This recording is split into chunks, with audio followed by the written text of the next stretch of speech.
Welcome to lunch hour debate. This is Satish. బంగారం 90,000 దాటుతుందా? Gold trend ఎలా ఉండబోతోంది? కొత్త ఏడాదిలో మార్కెట్ల పరిస్థితి ఏంటి? దేశీయ మార్కెట్లు దుమ్ము రేపుతాయా? గోల్డ్ మార్కెట్ల ట్రెండ్ ఎలా ఉండబోతోంది? గోల్డెన్ డేస్ ఇవాటి చర్చిద్దాం. ఇవాటి లంచ్ అవర్ డిబేట్లో చర్చలో భాగంగా మనతో పాటు పాల్గొంటున్నారు ప్రముఖ బిజినెస్ అనలిస్ట్ శేషు గారు. అలాగే బయట నుంచి లైవ్లో పాల్గొంటున్నారు ముకుంద జ్యువెలర్స్ నుంచి నిఖితా రెడ్డి గారు. రైట్, శేషు గారు, కొంత ట్రాఫిక్ ఇంపాక్ట్ పడినట్టుంది ఈరోజు. నూతన సంవత్సరం అవ్వటం, రెండోది పెద్దమ్మ టెంపుల్ ఇవన్నీ ఉండటం, కొంత వాతావరణం ఇదిగా ఉంది. బట్ ఈ స్టాక్స్ కానీ వీటి వాతావరణం ఎలా ఉండబోతుంది? ఎందుకంటే 2022లో బంపర్ ప్రాఫిట్స్ చూసాయి, 2023లో కొంత కన్సోలిడేషన్ అంటే కొంత స్థిరపడిన వాతావరణం, 2024లో పీక్ వెళ్ళి అక్టోబర్ నుంచి మళ్ళీ ట్రెండ్ ఒకసారి రివర్స్ అయిపోయింది. మరి 2025 ఎలా ఉండబోతుంది అంటే ముందేం చెప్తారు సార్? ముందుగా అందరికీ న్యూ ఇయర్ శుభాకాంక్షలు అండి. ఓవరాల్గా మీకు కూడా 10 టీవీకి గ్రూప్కి తర్వాత మీకు కూడా థ్యాంక్ యూ సార్, మీకు కూడా శుభాకాంక్షలు. ఇక ఓవరాల్గా మార్కెట్స్ కానీ గమనిస్తే మనకి కోవిడ్ తర్వాత అంటే కంటిన్యూస్గా 2020 కోవిడ్ వచ్చిన మార్కెట్ పడినా కూడా, బట్ ఓవరాల్గా 20లో కూడా మార్కెట్స్ పాజిటివ్గా క్లోజ్ అయినాయి. 21, 22, 23, 24 కూడా పాజిటివ్గా, అంతే 8% నిఫ్టీ పాజిటివ్గా ఉంది. అయితే మిడ్ అండ్ స్మాల్ క్యాప్లో మాత్రం లాస్ట్ ఒక 3 నెలలలో కొంచెం బాగా సెల్లింగ్ అనేది చూసాము. బట్ ఓవరాల్గా మా బయలుదేరి చెప్పాలి అంటే 4 ఇయర్స్ తర్వాత కొంచెం ఒక ప్రాఫిట్ బుకింగ్ అనేది లాస్ట్ 3 నెలల నుంచి మనకు కనపడుతుంది. నేను కూడా 2025 కూడా ఇనిషియల్గా కొంచెం ప్రాఫిట్ బుకింగ్ అనేది కొనసాగడానికి అవకాశం ఉంది. మరి ముఖ్యంగా దీనికి రీజన్స్ పరంగా చూస్తే అటు ఎఫ్ఐఎస్ నుంచి బాగా సెల్లింగ్ అనేది చూస్తున్నాము. సో కాబట్టి ఏంటంటే ఎఫ్ఐఎస్ ఈ కంటిన్యూస్గా సెల్లింగ్ ఈ విధంగా ఉంటే, అగ్రెసివ్ సెల్లింగ్ ఉంటే కొంచెం మార్కెట్స్ నిఫ్టీ పరంగా ముందుకు వెళ్ళడానికి కొంచెం ఇబ్బందే. బట్ ఓవరాల్గా మాత్రం 2025 అనేది వోలటాలిటీ ఉంటుంది. కొంచెం మార్కెట్స్ ఏంటంటే ఇప్పుడున్న లెవెల్స్లోనే ఉండే అవకాశాలు ఉన్నాయి. డౌన్ సైడ్ ఒక 5 to 6% వచ్చినా కూడా పెద్దగా డౌన్ సైడ్ ఉండకపోవచ్చు. 25 అంతా కూడా వోలటాలిటీ ఉంటూ కన్సాలిడేషన్గా ఉండే అవకాశాలు ఎక్కువ కనపడుతున్నాయండి. అంటే ఇప్పుడు ప్రజెంట్ ఉన్న పరిస్థితుల్లో అంటే కేవలం వీటిపై కాకుండా వేటిపై ఇన్వెస్ట్ పెట్టడానికి, కొంత ఇన్వెస్ట్ చేయడానికి ఇన్వెస్టర్స్ మొగ్గు చూపే అవకాశం ఉంది. అంటే ఇప్పుడు మన ఇండియాలో భారీ చేంజ్ అనేది వచ్చిందండి పోస్ట్ కోవిడ్ తర్వాత. అంటే ఈక్విటీ మార్కెట్స్ అనేది చాలా అంటే అసెట్ క్లాస్ పరంగా అసలు ఒకప్పుడు మన ఇండియాలో కన్సిడర్ చేసేవాళ్ళు కాదు.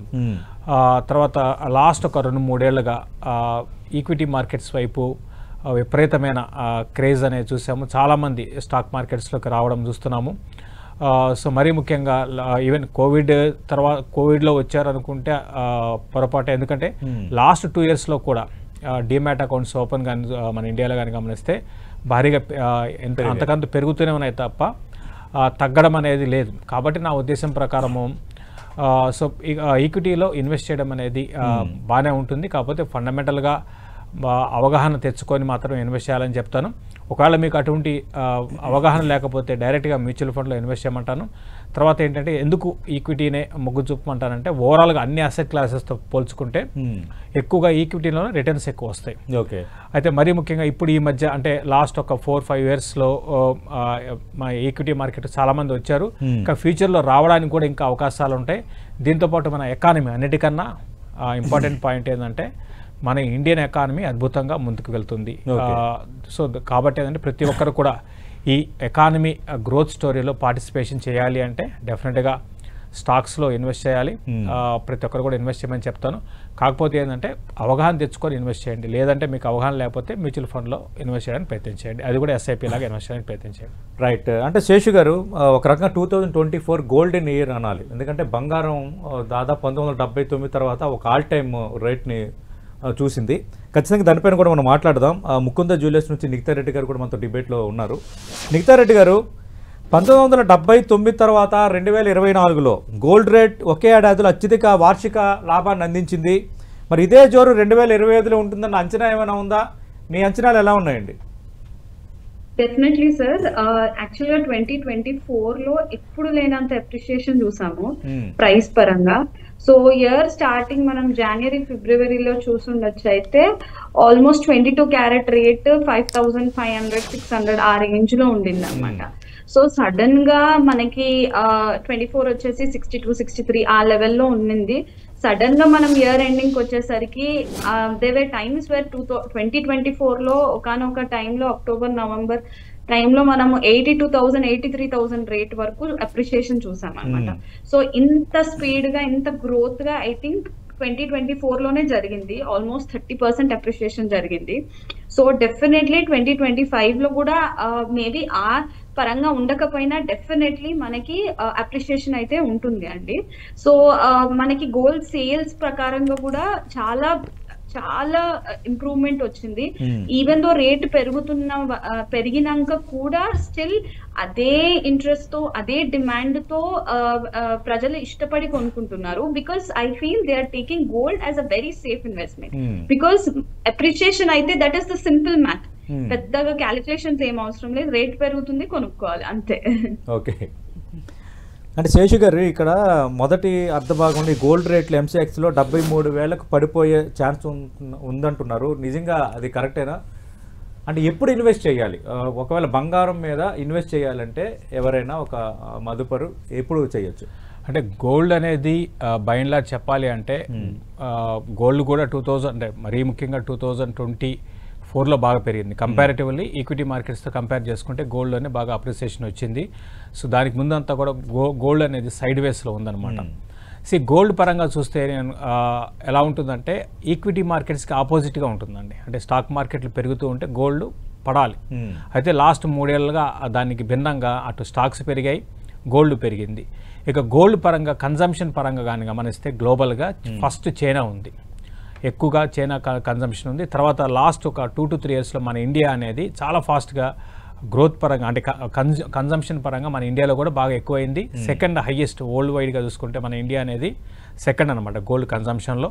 నేను కూడా నెక్స్ట్ ఇయర్లో చైనాని దాటిపోయే అవకాశం మనకు ఉంది. అంటే డిమాండ్ అండ్ సప్లై పరంగా చూసినా కూడా సో గోల్డ్కి అయితే ఫ్యూచర్ ఉంది, అదొకటి. తర్వాత ఇంకోటి కూడా ఏంటంటే ఈక్విటీ మార్కెట్స్లో రిస్క్ అనేది ఇప్పుడు ఉందండి. అంటే like for example so for example మీకు డోజోన్స్ కాన్ చూస్తే సో అంటే వాల్యుయేషన్స్ పరంగా చూసుకుంటే చాలా ఎక్స్పెన్సివ్గా ఉంది. అదేవిధంగా జపాన్, అంటే ఈ రెండు కూడా అంటే అటు అమెరికా కానివ్వండి, జపాన్ కానీ ఇవన్నీ కూడా టాప్ 3 నేషన్స్ అనమాట. అంటే టాప్ 3లో ఉన్నాయి. సో ఈ రెండు ఎకానమీస్ కన్నా అంటే గ్రోత్ కన్నా ఈ స్టాక్ మార్కెట్స్ బాగా పెరిగాయి అనమాట. ఆ రిస్క్ ఉంటుంది. అదే కానీ జరిగితే గోల్డ్ మరింత ముందుకు వెళ్ళే అవకాశాలు ఉంటాయి. ఎందుకంటే గోల్డ్ అనేది హెడ్జింగ్గా వాడుకుంటారండి. సో సెంట్రల్ బ్యాంక్స్ ఉంటాయి, సెంట్రల్ బ్యాంక్స్ కొంటాయి. తర్వాత హెడ్జ్ ఫండ్స్ సేఫ్ ఇన్వెస్ట్మెంట్గా గోల్డ్ని కొంటాయి. కాబట్టి ఏంటంటే రానున్న రోజుల్లో గోల్డ్ పడినా కూడా అంటే ఎంత పడుతుంది ఏంటి ఇవన్నీ కూడా ఎవరు కూడా చెప్పలేరు. ఎందుకంటే ఇదంతా కూడా గోల్డ్ ప్రైసెస్ అనేది మనకి ఫ్యూచర్స్లో డిసైడ్ అవుతుంది. మన ఇండియాలో ఎంసీఎక్స్ అంటాం, అదేవిధంగా గ్లోబల్గా కూడా ఇదే విధంగా ఫ్యూచర్స్లో డిసైడ్ అవుతుంది. కాబట్టి ఓవరాల్గా గోల్డ్ పడినా కూడా మళ్ళీ స్ట్రాంగ్గా బౌన్స్ అయ్యే అవకాశాలు ఉన్నాయి. దానికి ప్రధాన కారణం ఇంతకుముందు చెప్పినట్టుగా కన్జంప్షన్ పెరుగుతుంది. మరీ ముఖ్యంగా మన ఇండియా నుంచి డిమాండ్ ఎక్కువ ఉంది. సో అదొక పాయింట్ నెంబర్ 1 అది. పాయింట్ నెంబర్ 2 ఏంటంటే ఈక్విటీ మార్కెట్స్ రిస్క్ ఉంది. సో ఈక్విటీ మార్కెట్స్కి రిస్క్ ఉన్నప్పుడు హెడ్జ్ ఫండ్ కానివ్వండి, సెంట్రల్ బ్యాంక్స్ కానివ్వండి, అదర్ బిగ్ ప్లేయర్స్ గోల్డ్ వైపు సేఫ్ బెట్ కోసం గోల్డ్ వైపు వెళ్తారు. సో కాబట్టి ఏంటంటే గోల్డ్ పడినా కూడా మళ్ళీ బౌన్స్ అయ్యే అవకాశాలు ఎక్కువ ఉన్నాయండి. ఓకే, నిఖితా రెడ్డి గారు మీరేం చెప్తారు మేడం? మొదటి అర్ధభాగంలో గోల్డ్ రేట్లు 73,000 వరకు పడిపోయే ఛాన్స్ ఉందంటున్నారు. అంటే ఇలాంటి అంచనాలను బేస్ చేసుకొని మొదటి అర్ధభాగంలో ఒకవేళ ఇన్వెస్టర్స్ కానీ లేదంటే కొనుగోలుదారులు కానీ గోల్డ్ తీసుకోవడానికి ఇష్టపడకపోయే పరిస్థితి రావచ్చా? ఒకవేళ అలాంటి పరిస్థితి వస్తే మీ ప్రిపరేషన్ ఎలా ఉంటుంది? సార్ 73,000 వరకు పడిపోవడం అనేది అయితే మేమైతే ఎక్స్పెక్ట్ చేయట్లేదు as of now. Maybe appreciation or పెరగడం కాకపోవచ్చు, బట్ స్టాగ్నెంట్ గా అయితే రేట్ మెయింటైన్ అవుతుందని అనుకుంటున్నాము. అండ్ ఎనీవేస్ ఇప్పుడు కొంచెం జనవరి ఫిబ్రవరిలో మనకి డిమాండ్ అనేది కూడా తక్కువ ఉంటుంది. బికాస్ మ్యారేజ్ సీజన్ కానివ్వండి, ముహూర్తాలు కానివ్వండి, వేరియస్ రీజన్స్ వల్ల ఉండదు. బట్ మళ్ళీ ఫెబ్ ఎండింగ్ నుంచి అగైన్ డిమాండ్ సప్లై చూసుకుంటే డిమాండ్ పెరుగుతుంది. From the end of February నుంచి. సో డెఫినెట్లీ ఫస్ట్ 2 months అయితే మేము స్టాగ్నెంట్ రేట్ అయితే ఎక్స్పెక్ట్ చేస్తున్నాం ఇప్పుడు ప్రస్తుతానికి. అంత డిప్రిషియేషన్ అయితే ఉండకపోవచ్చు. అండ్ ఆల్సో కస్టమర్స్ కూడా మోస్ట్లీ రేట్ మీద డిపెండ్ అయ్యి కాకుండా వాళ్ళకి అవసరము ద నీడ్ బట్టి మేము సేల్స్ చూస్తుంటాం అనమాట. Irrespective of what ever the rate may be, only when the season depends totally upon the season and based upon the need తోని మనకి సేల్స్ అప్రిషియేషన్ అదైతే చూస్తున్నాం ఆ ట్రెండ్ అయితే. సో డెఫినెట్లీ స్టాగ్నెంట్ రేట్ అయితే ఎక్స్పెక్ట్ చేస్తున్నాం ఫర్ అనదర్ 2 to 3 months. అంటే మీ అంచనా ఏంటి? 73,000 వరకు పడిపోయే ఛాన్స్ ఉండకపోవచ్చు అంటారు కదా, మీ అంచనా ఏంటి? అంటే ఎంతవరకు తగ్గుతుంది అని? డెఫినెట్లీ అంటే స్టాగ్నెంట్ అయితే ఎక్స్పెక్ట్ చేస్తున్నామండి. 73 వరకు అయితే పడదు. మేబీ ఇప్పుడు 29 అవుతున్నట్టు 78, 79 పాస్ట్ ఒక అబ్జర్వ్ చేస్తే ఒక 1 month అది ఒక 2 to 3 weeks నుంచి అయితే స్టాగ్నెంట్ ఉంది. 15 rupees 20 rupees పెరుగుతుంది తగ్గుతుంది కానీ మనకు స్టాగ్నెంట్ రేట్ అయితే మెయింటైన్ అవుతుంది. బట్ అగైన్ మళ్ళీ ట్రంప్ స్వేరింగ్ సెరమనీ ఉంది, ఓత్ స్వేరింగ్ సెరమనీ ఉంది, వేరియస్ అదర్ కన్సర్న్స్ తోని మేబీ ఏమైనా ఎఫెక్ట్ అవ్వచ్చేమో. But as of now we are expecting stagnant rate అండి. మేబీ ఒక 100 అటు ఇటు 1000 rupees అటు ఇటు మేబీ కానీ, బట్ ఆ లెవెల్ కు అయితే డిప్రిషియేషన్ అయితే ఎక్స్పెక్ట్ చేయట్లేదు. ఓకే శేషు గారు, అంటే ఈ జియో పొలిటికల్ టెన్షన్స్ కంటిన్యూ అవ్వటం అనేది కూడా ఇంపాక్ట్ చూపుతుందా గోల్డ్ కి సంబంధించి? డెఫినెట్గా అంటే జియో పొలిటికల్ ఇంపాక్ట్ ఉంటుంది. అది అంటే ఏదైనప్పటికి కూడా అంటే గ్లోబల్గా ఎటువంటి నెగిటివ్స్ ఉంటే గోల్డ్కి పాజిటివ్ అవుతుందండి. గోల్డ్ని ఎక్కువగా ఇప్పుడు ఇంతకుముందు చెప్పినట్టుగా గోల్డ్ అనేది ఒక హెడ్జింగ్ కోసం అంటే వెళ్తారు. సో అంటే ఈక్విటీ మార్కెట్స్ బాగా వీక్గా ఉండడము, ఎకానమీస్ వీక్ ఉండడము, మీరు చెప్పినట్టుగా జియో పొలిటికల్ టెన్షన్స్ ఇవన్నీ ఉన్నప్పుడు ఏంటంటే అన్నీ చూసుకుంటారు. ఏ అసెట్ క్లాస్ ఇప్పుడున్న పరిస్థితుల్లో సేఫ్గా ఉంటుంది. సో అటువంటి పరిస్థితుల్లో గోల్డ్ అనేది సేఫ్గా ఉంటుందండి. తర్వాత గోల్డ్లో సిఏజిఆర్ కానీ గమనిస్తే లాస్ట్ 20 years సిఏజిఆర్ అంటే 8 అంటే ఓవరాల్గా అంటే 20 years యావరేజ్ తీసుకుంటే దగ్గర దగ్గర 8.5% వస్తుంది గోల్డ్ అంటే రిటర్న్ వచ్చింది ఇప్పటి వరకు. సో అయితే అయినా కూడా అంటే పర్లేదు 8.5% ఓకే. గోల్డ్లో ఏంటి అంటే రిస్క్ అనేది ఉండదండి. మెయిన్ ఏంటి అంటే రివార్డ్ ఉండదు. రివార్డ్ అద్భుతంగా ఉంటుంది అని గోల్డ్ మీద మనం అనుకోలేదు. రివార్డ్ బెస్ట్ గా ఉండొచ్చు, ఉండకపోవచ్చు, కానీ రిస్క్ అనేది రిస్క్ ఉండదు. ఒకవేళ పడినా కూడా మనం సపోజ్ ఈ లెవెల్లో కొన్నాం, ఇక్కడ నుంచి మీరు అన్నట్టుగా కొంచెం కిందకు వచ్చింది 10% పడింది, మళ్ళీ అక్కడ కూడా కొనుక్కోవచ్చు. ఆ విధంగా ఎంత పడితే అంత మీరు ఎక్కువగా అక్యుములేట్ చేశారంటే మళ్ళీ ఓవర్ ఏ పీరియడ్లో అంటే మళ్ళీ నెక్స్ట్ ఒక 2 to 3 yearsలో మళ్ళీ గోల్డ్ యావరేజ్న మీకు రిటర్న్స్ మీకు 8% అట్లా రావడానికి అవకాశం ఉంటుంది. అంతకుమించి గోల్డ్ నుంచి మనం ఎక్స్పెక్ట్ చేయకూడదు. అంటే ఈ ఇయర్లో బాగా పెరిగింది, అది డిఫరెంట్ స్టోరీ అనుకోండి. బట్ మనం గోల్డ్ నుంచి మాత్రం ఒక 8 to 9% అంటే 10% లోపలే గోల్డ్ ఉంటుంది. రిస్క్ ఉండదు, రివార్డ్ కూడా పెద్దగా ఉండదు. వేరాజ్ ఈక్విటీ మార్కెట్లో రిస్క్ 2024 గోల్డెన్ ఇయర్ అంటున్నాం కదా, అంటే అదే జోరు 2025లో గోల్డ్ అనేది మీ అంచనా? గోల్డా? గోల్డ్ అంటే అదే అండి. అంటే గోల్డ్ పెరగడానికి దోహదపడే అంశాలు ఫస్ట్ ఏదంటే ఈక్విటీ మార్కెట్స్ బాగా అంటే వీక్ అయితే అది గోల్డ్కి పాజిటివ్ కావచ్చు. ఓకే, అదొకటి. ఇప్పుడు ఆల్రెడీ ఇంతకుముందు చెప్పినట్టుగా మన యుఎస్ మార్కెట్స్ బాగా ఎక్స్పెన్సివ్ ఉంది. ఈవెన్ ఓవరాల్గా మార్కెట్ క్యాప్ చూసుకున్నా కూడా చాలా భారీగా పెరిగిపోయింది. అంటే యుఎస్ మార్కెట్స్ ఇప్పుడున్న లెవెల్స్లో ఇంతకుముందు హిస్టరీలో ఇంత ఎక్స్పెన్సివ్ ఎప్పుడు లేదండి. అదొకటి థ్రెట్ ఉంది. అక్కడ యుఎస్ మార్కెట్స్ ఒక క్రాష్ అయ్యిందంటే, క్రాష్ కావు బట్ అట్లీస్ట్ ఒక 10 to 15% పడితే గోల్డ్లో మనకి ఒక 10 to 15% అప్రిసియేషన్ 2025లో కూడా ఎక్స్పెక్ట్ చేయొచ్చు. రైట్. అంటే ఇక్కడ మరి అంటే ఈ పరిణామాల నేపథ్యంలో ఒకవేళ ఈ కొత్త ఏడాదిలో ఎవరైనా ఇన్వెస్టర్ కానీ ఎవరైనా లేదంటే కొనుగోలుదారు కానీ బంగారం పైన ఇన్వెస్ట్ చేయాలన్నా, బంగారం కొనుగోలు చేయాలన్నా which is the best time? అంటే ఐదర్ మంత్ కానీ ఏదైనా which is the best time? అంటే అది ఆ విధంగా ఎవరు కూడా ప్రెడిక్ట్ చేయలేరండి.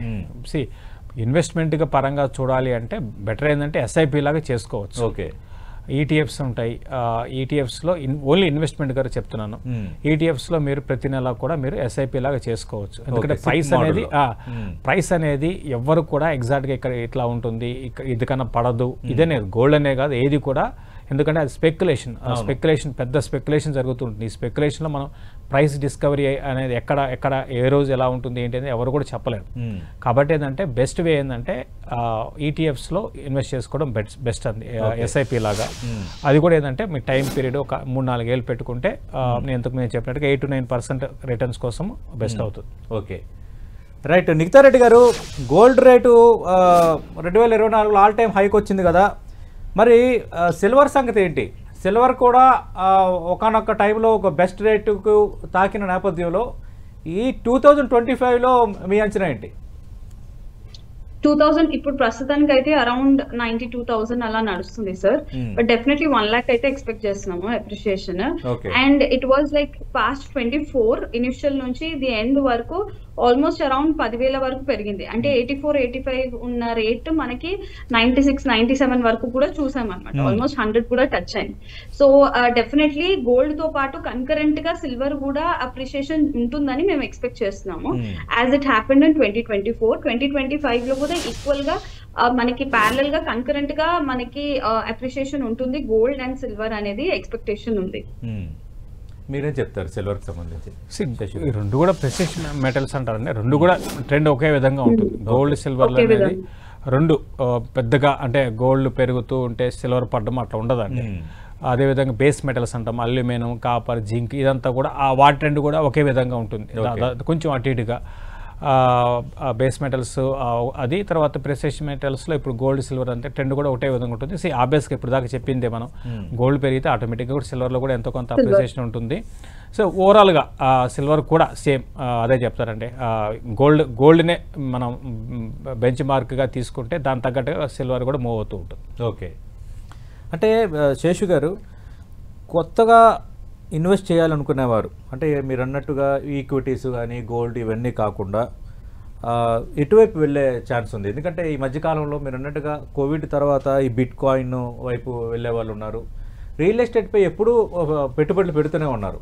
అంటే గత ఏడాది రియల్ ఎస్టేట్ సంబంధించి కొంత ఒడిదుడుకులు ఎదురైన నేపథ్యంలో ఈసారి ఇన్వెస్టర్ ఆ దిశగా ఏమైనా ఆలోచన చేయొచ్చా? అలాంటి వాళ్ళకి మీరు ఇచ్చే సలహా ఏంటి? అంటే రియల్ ఎస్టేట్ అనేది మన ఇండియాలో ఈ రోజుకి కూడా టాప్ ఇన్వెస్ట్మెంట్గా ఉందండి. ఈ అసెట్ క్లాసెస్లో రియల్ ఎస్టేట్ ఇప్పటికీ టాప్ ఉంది.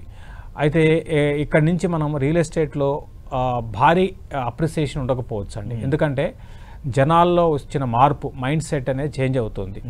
ఎందుకంటే 2021, 22, 23 ఇట్లా ఇయర్లో చూసుకుంటే ఈక్విటీ మార్కెట్స్ వైపు వచ్చారు.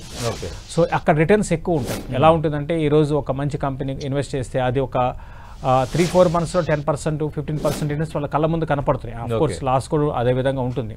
బట్ దానికి అలవాటైపోతున్నారు. తర్వాత ఇంకొకటి ఏంటంటే ఇంతకుముందు నేను చెప్పినట్టుగా మన ఇండియాలో భారీ చేంజ్ ఎకానమీ పరంగా ఒక అద్భుతమైన రోబస్ట్ గ్రోత్ అనేతో ముందుకు వెళ్తుంది. ఈ టైంలో అన్ని బిజినెస్లు బాగుంటాయి. దాదాపు అన్ని బిజినెస్లు బాగుంటాయి. 1-2 సెక్టార్లు మినహాయిస్తే అన్ని సెక్టార్లు కూడా ముందుకు వెళ్తాయి.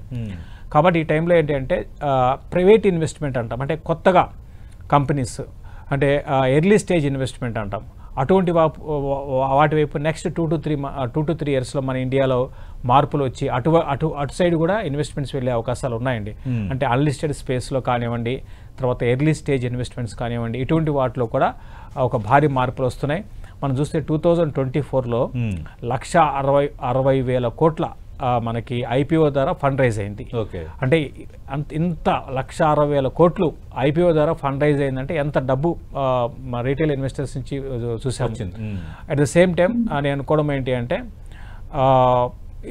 మంచి బిజినెస్లో ఇన్వెస్ట్ చేయమని చెప్తానండి నేను ఓవరాల్గా. అంటే మంచి బిజినెస్ అది స్టాక్ మార్కెట్ కావచ్చు, లేకపోతే మీకు తెలిసిన ఎవరైనా ఏదైనా ఒక మంచి బిజినెస్ ఐడియా ఉంటే దాని ఐడియాస్ మీద ఇన్వెస్ట్ చేయండి. సో ఓవరాల్గా బిజినెస్ పరంగా చూసుకుంటే నెక్స్ట్ 15 yearsలో మనము ఇండియా అనేది చాలా ఫాస్ట్గా ముందుకు వెళ్తుంది. ఇప్పుడు గ్లోబల్గా కానీ గమనిస్తే ఫస్ట్ అమెరికా ఉంది, తర్వాత చైనా, తర్వాత జపాన్, తర్వాత జర్మనీ ఉంది. అయితే మనం వీటిని క్రాస్ చేసుకొని 4 trillion ఎకానమీని దాటుకొని ముందుకు వెళ్ళే అవకాశాలు ఉన్నాయి. కాబట్టి ప్రతి ఒక్కరు కూడా బిజినెస్లో ఇన్వెస్ట్ చేయమని చెప్తాను. అంటే మీరు అన్నారు కోవిడ్ తర్వాత కొంచెం ఈక్విటీస్ మీద వీటి మీద కొంత అవగాహన కలిగింది, పెట్టేవాళ్ళు సంఖ్య పెరిగింది, డీమ్యాట్ అకౌంట్లు కూడా ఎక్కువ భారీగా రికార్డుగా పెరిగాయి అనేది. అంటే ఈ కొత్త సంవత్సరంలో ఎవరైనా ఒక కొత్త ఇన్వెస్టర్, అంటే ఇప్పటి వరకు ఈక్విటీస్ మీద, స్టాక్ మీద, వీటి మీద అసలు అవగాహన లేని ఒక కొత్త ఇన్వెస్టర్ దేని మీద పెడితే బెటర్గా ఉండొచ్చు? మీరు ఇచ్చే సజెషన్ ఏంటి? అంటే అవగాహన లేకపోతే మ్యూచువల్ ఫండ్ వైపు వెళ్ళడం బెటర్. సేఫ్ అనేది ఉండదండి. ఏ ఇన్వెస్ట్మెంట్ కూడా సేఫ్ ఉండదు. సేఫ్ అనే పదం అనేది మనం వాడకూడదు. సో మ్యూచువల్ ఫండ్లో ఏంటంటే ఒక ప్రొఫెషనల్గా ఇన్వెస్ట్మెంట్ ఉంటుంది అటువైపు వెళ్తే. సో ఇక్కడ ఏంటి అంటే మనకి అవన్నీ నేర్చుకొని తర్వాత రకరకాల వీళ్ళు మామూలుగా ఇన్వెస్టర్స్ ఏం చేస్తారంటే అందరికీ డబ్బులు వస్తాయండి ఫస్ట్ స్టార్టింగ్లో, బట్ అది సస్టైన్ కావాలి, రావడం వేరు, సస్టైన్ రిటర్న్స్ వేరు అనమాట. కాబట్టి ఏంటంటే ఈ ప్రయోగాలు భారీగా కొందరికి అవగాహన లేక నష్టపోతున్న వాళ్ళు కూడా ఉన్నారు. ఎక్కువ మంది కూడా బాగా నష్టపోతారండి. అది ఈక్విటీ మార్కెట్లో ఏంటంటే బ్యూటీ ఏంటంటే మంచి అవకాశం ఉంటుంది, సంపాదించుకోవడానికి అవకాశం ఎంత ఉంటుందో పోగొట్టుకోవడానికి అవకాశం కూడా అంతే ఉంటుంది. ఓకే. సో కాబట్టి ఏంటంటే మెచ్యూర్గా ఉండి ప్రొఫెషనల్గా ఉండి నేర్చుకొని లేకపోతే ఎవరైనా అడ్వైజ్ తీసుకొని ఇన్వెస్ట్ చేస్తే, అది కూడా అడ్వైజ్ అంటే ప్రొఫెషనల్ అడ్వైజ్ అండి, తీసుకొని ఇన్వెస్ట్ చేస్తే రిటర్న్స్ వస్తాయి. అట్లా కాకుండా ఏదో మనకి అవగాహన లేకుండా ఇన్వెస్ట్ చేస్తే డెఫినెట్గా పోతాయి.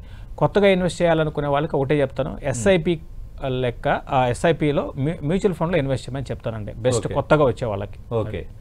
నిఖితా రెడ్డి గారు, అంటే 2025 కూడా 2024 లాగా ఉంటుంది అంటున్నారు. ఖచ్చితంగా అలా ఉండాలని కోరుకుందాం. ఎందుకంటే మనం ఎప్పుడు కూడా ఆశావహ దృక్పథంతో ఉండాలి, ఆశాజనకంగా ఉండాలి.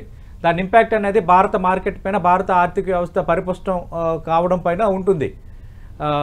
అలాగే మీకు ఇంకేం అంచనాలు ఉన్నాయి ఈ విషయంలో? ఈ విషయంలో అయితే మేము యాజ్ చెప్పినట్టు 2025 లో అయితే అప్రిషియేషన్ ఉంటుంది అండ్ సేల్స్ పరంగా కూడా బాగుంటుందని ఎక్స్పెక్ట్ చేస్తున్నాము. అండ్ ఎప్పుడైతే గోల్డ్ రేట్ పెరిగితే సేల్స్ పెరుగుతాయి sir, because that is how ప్రజలకు కూడా అదే అనిపిస్తుంది, కస్టమర్స్ కి పెరుగుతుంది అంటే it's one of the most safe investment options గా ఫీల్ అయ్యి మళ్ళీ పెరిగిపోతుంది అని కూడా చాలా మంది కొనడానికి ఇంట్రెస్ట్ మొగ్గు చూపిస్తారు. సో అదే విధంగా మాకు 2024 యాక్చువల్ గా చెప్పినట్టు గోల్డెన్ ఇయర్ లాగా చాలా మంచి సేల్స్ చూసాము. అంటే గత సంవత్సరం అంతకంటే ముందుతో పోల్చుకుంటే దాదాపు 17% పెరుగుదల కనిపించింది బంగారు ఆభరణాలు కొనుగోలులో, బంగారం కొనుగోలులో. ఈసారి ఎంత ఎక్స్పెక్ట్ చేస్తున్నారు? మేము అరౌండ్ మేబీ 15% వరకు అయితే డెఫినెట్లీ ఎక్స్పెక్ట్ చేస్తున్నాం. అంత అలానే మేము 2023 నుంచి 2024 కి కంపేర్ చేస్తే స్టాక్ పొజిషన్ కూడా పెంచామన్నమాట, బికాస్ సేల్స్ పరంగా. సో 2025 కూడా అదే విధంగా అనుకుని మేము గ్రోత్ పరంగానే ఆలోచిస్తున్నాము. And definitely even 2025 will prove to be a very good year for us. Right. Thank you Nikhita Reddy గారు. అంటే డిబేట్ క్లోజ్ చేసాము ఎందుకంటే మనకి వచ్చే నెలలో బడ్జెట్ కూడా ఉంది. దానివల్ల ఈ దిశ మారే అవకాశం ఏమైనా ఉంటుందో, దాని ఇంపాక్ట్ అంతా? బడ్జెట్ అనేది పెద్ద అంటే బడ్జెట్ అనేది మనకి రోజు రోజుకి మనం అనుకుంటున్నాం అంటే ఎక్స్పెక్టేషన్స్ బాగా పెరిగిపోతున్నాయి.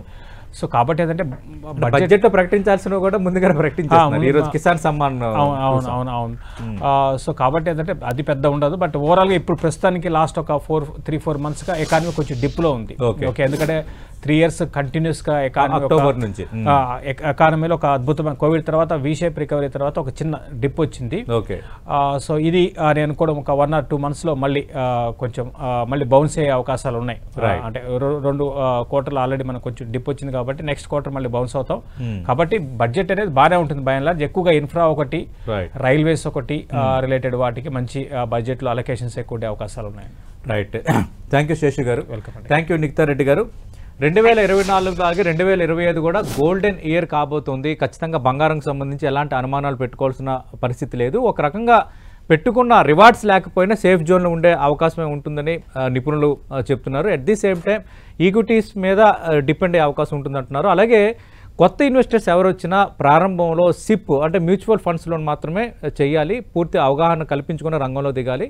ఇది రెండు వైపులా ఉన్న అంటే ఎలా అంటే ఒకవైపు ఎంత లాభాలను చూపిస్తుందో అట్ ది సేమ్ టైం సరైన అవగాహన లేకుండా విపరీతంగా అవగాహన లేమితో చేసే ఇన్వెస్ట్మెంట్స్ వల్ల ఖచ్చితంగా నష్టం కూడా ఈక్విటీస్లో స్టాక్స్లో చూపించే అవకాశం ఉంది. కాబట్టి చాలా జాగ్రత్తగా వ్యవహరించాల్సిన అవసరం ఉందంటున్నారు. అట్ ది సేమ్ టైం వెండి ధర కూడా అలాగే పెరిగే అవకాశం ఉందంటున్నారు.